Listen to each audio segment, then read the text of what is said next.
Sí, hay un significado espiritual cuando tienes un gato en tu casa, y no es lo que la mayoría piensa. Muchos fieles me han preguntado esto en confesión, en dirección espiritual, con esa inquietud que no se atreven a expresar abiertamente. Padre, ¿hay algo malo en tener un gato? Y mi respuesta siempre es la misma. El problema no está en la criatura. El problema está en lo que nosotros hacemos con ella. Hoy voy a revelarte algo que he observado durante años de acompañamiento pastoral, algo que ocurre en silencio, en lo cotidiano de tu hogar, y que tiene consecuencias espirituales muy concretas. Voy a explicarte qué pasa realmente en el orden espiritual de tu casa cuando hay un animal que recibe atención, afecto, cuidado. Voy a mostrarte cuál es el lugar que debe ocupar y cuál es el desorden que se genera cuando ese lugar se confunde. Pero también voy a darte claridad sobre cómo ordenar tu hogar correctamente, sin caer en extremos, sin culpas innecesarias, pero con la verdad que necesitas escuchar. Porque lo que está en juego no es tu mascota. Lo que está en juego es el centro de tu vida espiritual. Soy el Padre Esteban Rojas. Si este tema te toca el corazón, suscríbete al canal y quédate hasta el final. Porque lo que voy a decirte puede cambiar la forma en que entiendes tu propio hogar. Hay una inquietud que me persigue desde hace tiempo, una de esas sensaciones que, como pastor, uno aprende a no ignorar. No es un ruido fuerte, ni un escándalo de esos que salen en las noticias sobre la iglesia o sobre el mundo. Es algo mucho más sutil, es un silencio. Nace en mí la necesidad imperiosa de decir algo que no solemos decir desde el púlpito, quizás por pudor, quizás por miedo a ser malinterpretados, o tal vez porque nos hemos acostumbrado tanto a ciertas realidades que ya no distinguimos el desorden. Pero pastoralmente, para mí, ya es evidente. Lo veo en sus rostros cuando vienen a misa, lo escucho en el tono de sus voces cuando me cuentan sus problemas, y lo percibo sobre todo en lo que callan. El problema humano que enfrentamos hoy no es siempre la rebelión abierta contra Dios. Ojalá fuera eso. La rebelión, al menos, tiene fuego, tiene pasión. Lo que veo es un fiel católico que vive tranquilo, convencido de que todo está bien, de que su vida está en orden porque no mata ni roba, y porque cumple con los mínimos sociales. Sin embargo, no examina el orden espiritual de su hogar. Y cuando digo hogar, no me refiero a las cuatro paredes, sino a ese santuario íntimo donde transcurre la vida verdadera. He acumulado, a lo largo de años de confesiones y dirección espiritual, una observación que me pesa en el alma. Hay una sustitución silenciosa ocurriendo en nuestras casas. No quiero confrontarlos violentamente. No estoy aquí para regañar como un padre enojado. Mi intención es abrir ese oído interior que todos tenemos y que muchas veces tapamos con ruido y distracciones. Quiero generar una atención silenciosa sobre lo que pasa cuando cerramos la puerta de calle y nos quedamos a solas con lo que hemos construido. Porque esa inquietud mía no es solo mía. Creo que, en el fondo, también es de ustedes, aunque no le hayan puesto nombre todavía. Pensemos en el hogar. El hogar nunca es un lugar neutro. Esto es algo que hemos olvidado. Creemos que la casa es simplemente el sitio donde dormimos, donde comemos, donde guardamos nuestras cosas y donde buscamos refugio del estrés del trabajo. La reducimos a un espacio de funcionalidad, de descanso emocional y de rutina. Pero la tradición de nuestra fe y la realidad misma de la creación nos dicen otra cosa. El hogar está siempre espiritualmente ordenado hacia algo o hacia alguien. No existe el vacío espiritual. Si el centro no es Dios, el centro será otra cosa. Hablamos mucho de la iglesia doméstica, un término hermoso que el concilio y los papas han repetido, pero me temo que lo hemos convertido en una frase hecha, en un eslogan pastoral que ya no nos estremece. ¿Qué significa realmente que tu casa sea una iglesia doméstica? No significa que tengas que estar rezando rosarios las 24 horas, ni que tu sala parezca una sacristía. Significa que hay un orden, una jerarquía de amores, una presencia que preside y que da sentido a todo lo demás, al descanso, a la comida, a la conversación, al dolor y a la alegría. El problema es que, cuando se pierde esta conciencia, cuando olvidamos que lo cotidiano tiene un peso eterno, empezamos a llenar ese vacío con otras presencias. Y aquí es donde quiero ser muy delicado, pero muy claro. Si el hogar tiene un centro espiritual y ese centro no lo ocupa el Señor de manera viva y actuante, surge inevitablemente la pregunta: ¿qué lo ocupa hoy? ¿Quién reina en nuestras salas? ¿Quién recibe nuestras caricias, nuestros mejores pensamientos, nuestros suspiros de alivio al llegar a casa? Hay un signo silencioso en nuestros tiempos modernos, y por favor, escúchenme bien. Hablo de esto como signo, no como una acusación banal. Hablo de la presencia de las mascotas, y específicamente de esa figura que ha tomado un protagonismo casi litúrgico en la vida moderna, el gato o el animal de compañía que se vuelve el centro de la atención afectiva. No me malinterpreten. La creación es buena. Los animales son un regalo de Dios y compañeros en nuestro camino por la tierra. San Francisco les predicaba: muchos santos los amaron. El problema no es el animal es inocente, hace lo que su naturaleza le dicta. El problema es lo que nosotros, seres humanos creados a imagen y semejanza de Dios, estamos haciendo con ellos, y peor aún, lo que estamos dejando de hacer con Dios y con el prójimo por causa de ellos. Busco entender por qué.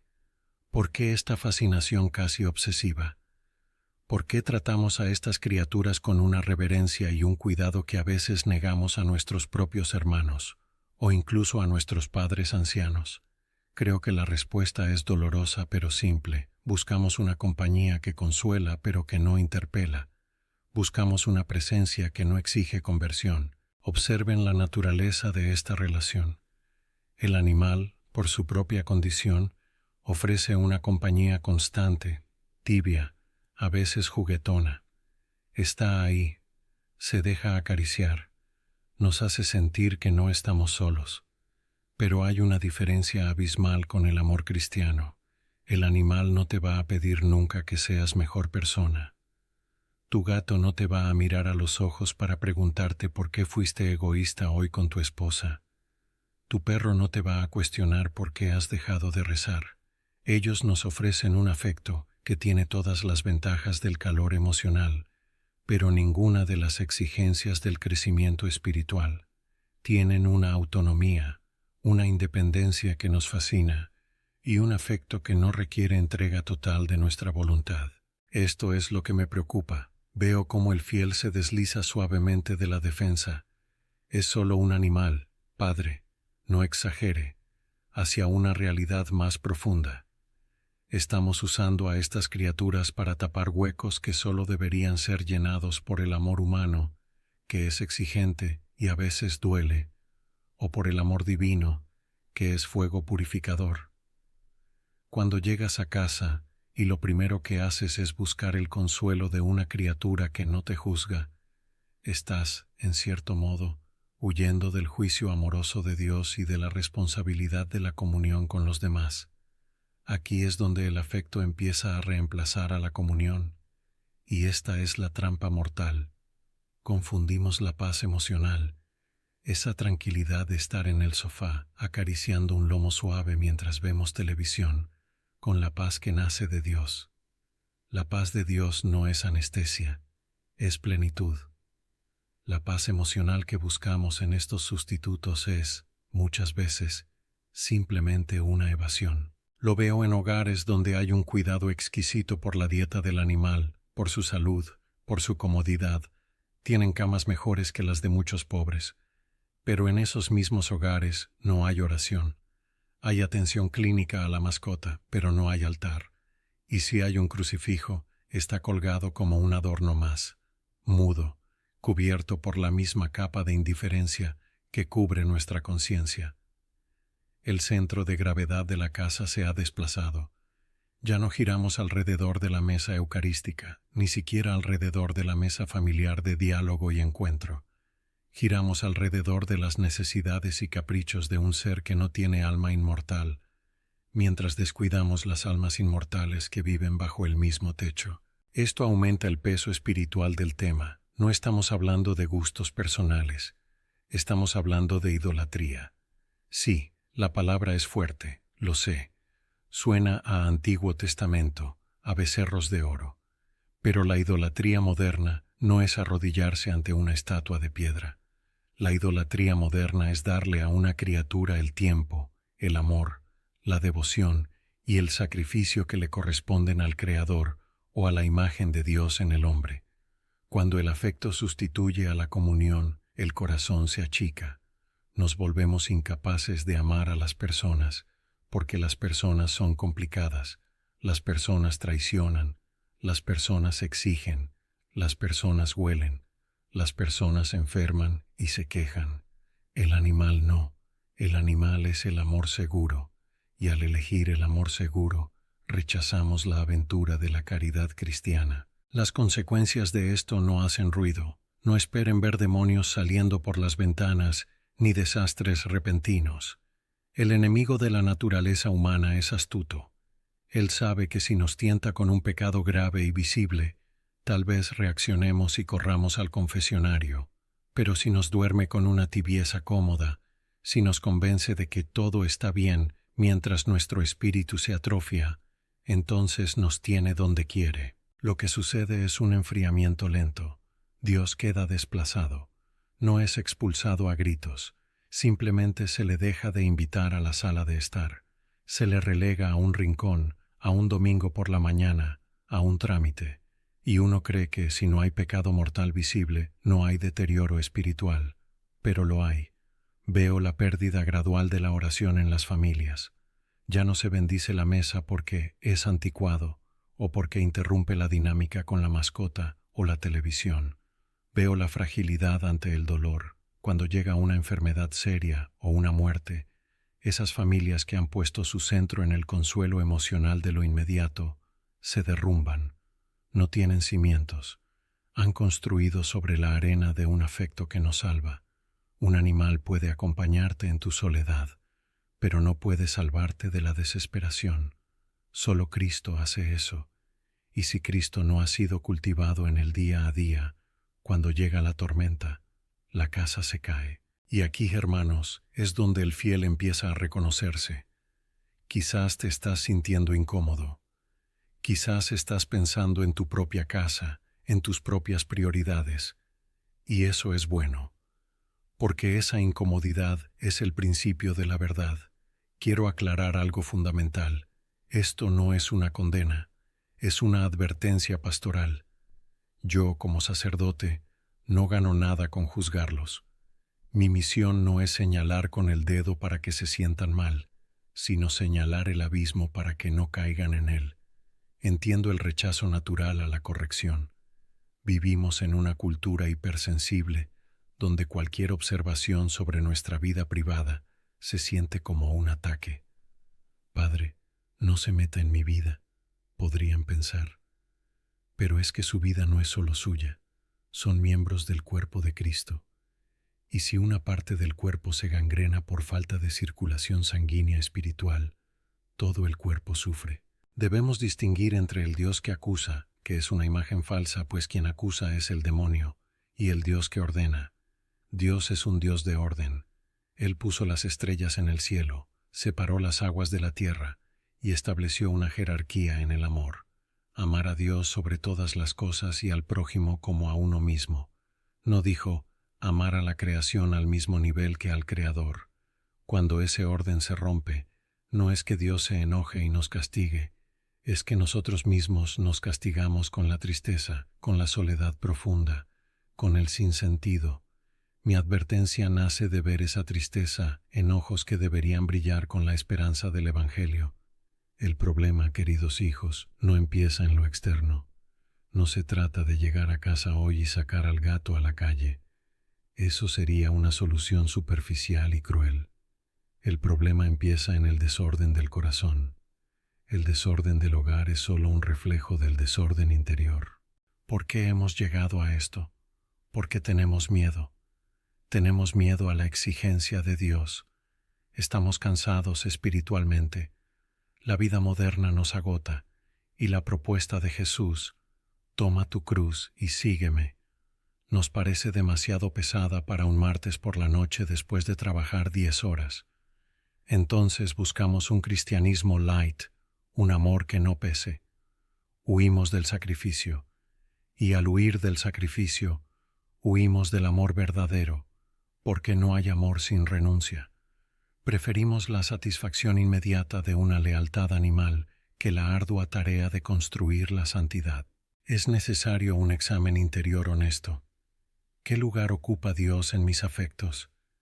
Si mañana desapareciera todo lo que tengo, ¿me bastaría Él?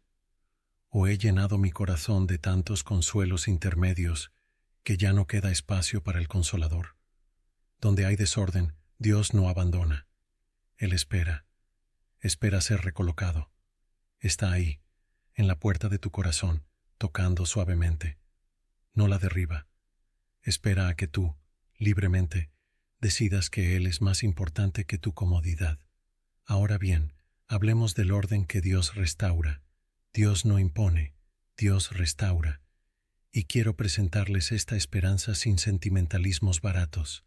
Volver a Dios, reordenar la casa, no implica necesariamente perder los afectos legítimos. No significa que debas dejar de querer a tu mascota o volverte un estoico sin sentimientos. Significa poner cada cosa en su lugar. Imaginen una orquesta. Si el triángulo quiere sonar más fuerte que el violín, o si el tambor quiere tapar al piano, hay ruido, no música. Reordenar es devolver cada instrumento a su atril y seguir la batuta del director. Cuando Dios ocupa el primer lugar, el amor por la familia se purifica y se hace más fuerte.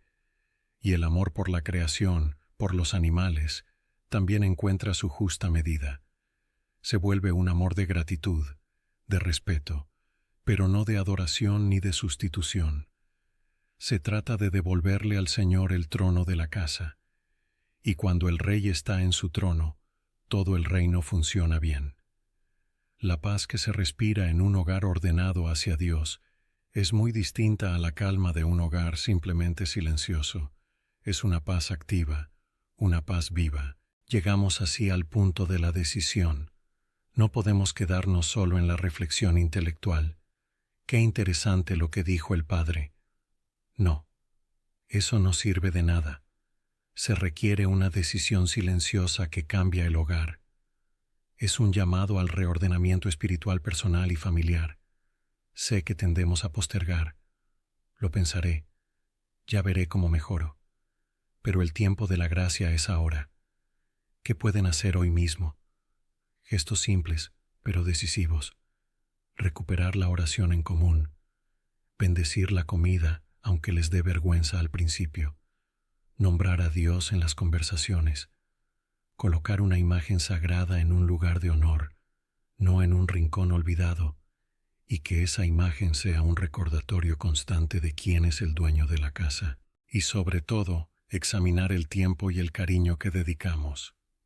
Si eres capaz de pasar media hora acariciando y hablando con tu mascota, ¿eres capaz de pasar 10 minutos en silencio frente al Señor? Si gastas una fortuna en el bienestar de un animal, ¿cuánto inviertes en ayudar al prójimo que sufre? Estas preguntas no son para deprimirte, son para despertarte. Es una decisión interior, sin presión emocional, pero con firmeza de voluntad. Señor, hoy quiero que vuelvas a ser el centro. Voy terminando, pero no quiero cerrar esto con un final de película, donde todo se resuelve con música bonita. Quiero dejarlos con el peso de la realidad. Quiero dejarlos a solas con Dios. A menudo buscamos finales cerrados y tranquilizadores en los videos, en las homilías, algo que nos haga sentir bien y nos permita seguir igual. Pero el Evangelio no siempre termina con aplausos.